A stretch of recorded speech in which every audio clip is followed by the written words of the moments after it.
Hi everyone, here we've got Samsung Galaxy A42 and let me show you how to change aspect ratio on this device.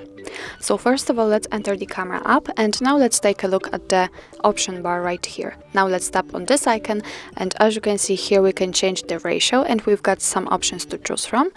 Let me tap on this one again and as you can see now we've got 3:4 applied because and we know it because it is highlighted, but we can also choose 9:16, 1:1 or full. Of course I will show you, let's say, two different options, so let's tap on it and let's pick for example 9:16. And as you can see the camera look simply changes and from now on it is, let's say, more rectangular. Now let's tap on it again and choose 1:1.